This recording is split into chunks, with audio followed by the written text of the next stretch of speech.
आप सबका स्वागत है एक और नई वीडियो में। और हम पिछली वीडियो में हमने पढ़ा था कैसे नंदा डायनेस्टी ख़त्म हुई, और अब हम आगे जो पढ़ने वाले हैं वो है मगध डायनेस्टी में जो है मौर्य वंश। लेकिन मौर्य वंश से पहले आपको थोड़ा सा मैं अलेक्जेंडर के बारे में बता देता हूँ कि अलेक्जेंडर के बारे में हम थोड़ा सा पढ़ते हैं। तो सबसे पहली बात आपको मैं बताया था 326 BC में जो अलेक्जेंडर ने भारत पर हमला किया था, जिसे बैटल ऑफ हेडेप्सी कहा जाता है।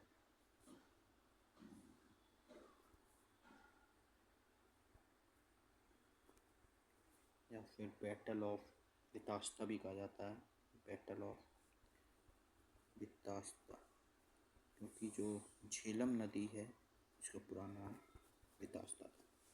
तो अलेक्जेंडर के बारे में जो है थोड़ा सा ये है कि अलेक्जेंडर जो ग्रेट राजा बना वो कैसे बना। तो 4th सेंचुरी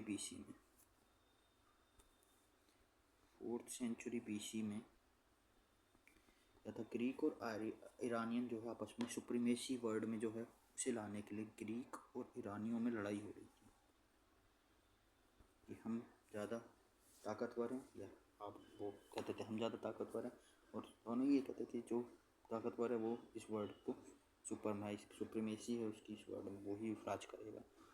तो उस समय लीडरशिप थी मैकेडोनिया के राजा अलेक्जेंडर के पास। अलेक्जेंडर जो था मैकेडोनिया का राजा था, जो कि ग्रीक का था। और उसने क्या किया, अपनी ताकत से और अपने बाहुबल से ईरानी एम्पायर को हरा दिया। और उन्होंने जो अलेक्जेंडर था इसने अपने पिता फिलिप की जगह गद्दी पे बैठा था ये, और इसने क्या किया जब ईरानियों को हरा दिया और ये 20 साल की उम्र में ही राजा बन गया था, तो इसके अंदर बहुत ललक थी कि ये दुनिया को जीते। शुरू से ही सपना दिखा है दुनिया को जीतने का। तो ईरानियों को हराने के बाद इसने जो है काबुल वैली भारत की तरफ, मतलब भारत को जीतने के लिए इसने अपना मार्च शुरू किया। और काबुल वैली और hilly area north west frontier जो आज के हमारे उज्बेकिस्तान कजाकिस्तान और अफगानिस्तान का एरिया है, वहाँ से होते हुए ये भारत में प्रवेश करने के लिए आता है। और ये वो हिंद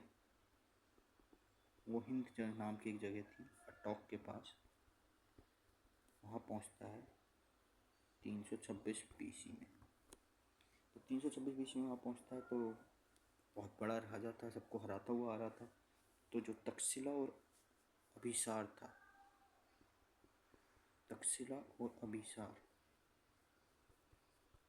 इन्होंने इसके आगे घुटने टेक दिए, इन्होंने हार मान ली, वो इसके आगे लड़े ही नहीं। लेकिन एक राजा था पोरस, जिसे पुरु भी कहा जाता है, पुरुषोत्तम। पोरस ने हार मानने की बजाय क्या किया, लड़ना स्वीकारा। और बहुत से टेक्स्ट में ये माना जाता है कि पोरस हारा है, बहुत से टेक्स्ट ये भी कहते हैं कि पोरस जीत गया था। उसकी जीत के बाद जो है अलेक्जेंडर वहाँ से चला गया था उसकी ब्रेवरी देख के। तो इसको बहुत ज़्यादा नहीं बता पाए हैं टेक्स्ट की आखिर, लेकिन अक्सर टेक्स्ट में यही माना गया है कि अलेक्जेंडर, क्योंकि ये कहा जाता है कि हमेशा जीता ही था, तो ये भी यही कहा जाता है कि पोरस के खिलाफ भी वो जीता था। जब वो झेलम क्रॉस करता है, झेलम पे पहुंचता है, तो उसका पोरस से सामना होता है। और अगर हम टेक्स्ट की माने तो पोरस हार जाता है, लेकिन उसकी लड़ाई और उसकी ब्रेवरी देख के वो उससे जेनरस मतलब खुश होता है। तो और इसके बाद वो आगे बढ़ना चाहता है, लेकिन उसकी सेना जो है उस लड़ाई को देख के जो झेलम में उसकी पोरस की सेना के साथ हुई उससे इतनी ज़्यादा विचलित हो जाती है। और जब उसे आगे पता चलता है कि आगे नंदा डायनेस्टी के जो हमारे धनानंद हैं उनकी राय है, और मैं आपको बताया था पिछली क्लास में कि बहुत बड़ी सेना थी, तो उसे देख के वो पहले ही डर जाते हैं और वो वहाँ से वापस लौट जाते हैं। तो ऐसा माना जाता है कि 325 सितंबर 325 BC में जो अलेक्जेंडर है वो वापस अपना चला जाता है। और जब वो रास्ते में बेबीलोन पे पहुँचता है 323 BC में, तो उसकी मृत्यु हो जाती है। और उस समय उसकी उम्र कुल 33 वर्ष थी।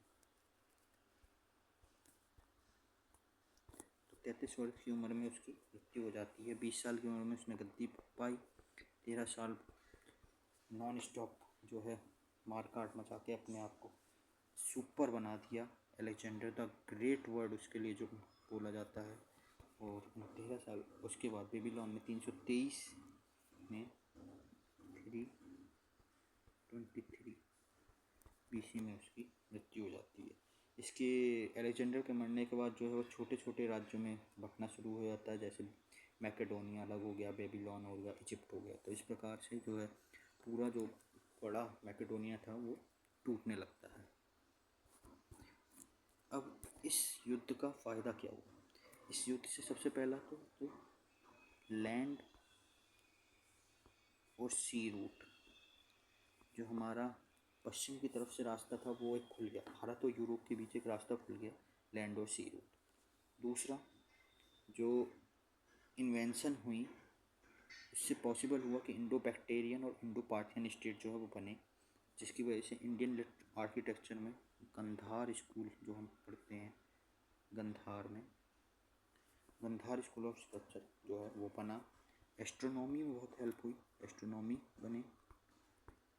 और भारत में कॉइनेज सिस्टम, मुद्रा का जो सिस्टम है वो भी इसीलिए खुल सका क्योंकि हम वेस्ट की चीज़ों से जुड़ सके। इसके अलावा भारत के जो पॉलिटिशियन थे उनकी आंखें खुली कि हमें एक साथ रहना चाहिए, क्योंकि भारत बटा हुआ था, इसलिए तो अलग अलग इन्वेंशन भारत झेलता था। लेकिन यहाँ से इन राजाओं को लगा कि हमें सबको मिलकर सारा काम करना चाहिए। तो इस प्रकार से जो है अलेक्जेंडर के जो इन्वेंशन था वो भारत के लिए बहुत फ़ायदेमंद साबित हुआ। और जिस प्रकार से नंदा ने हेल्प नहीं करी, लेकिन नंदा डायनेस्टी के धनानंद की जो आर्मी थी उसने सिकंदर को एक डर बनाया और पोरस ने सामना किया झेलम नदी के किनारे। और 323 BC में जो अलेक्जेंडर है उसकी मृत्यु हो जाती है।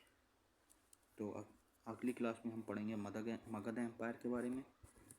मगध एम्पायर में जो हम पढ़ेंगे वो पढ़ेंगे मौर्य डायनेस्टी के बारे में।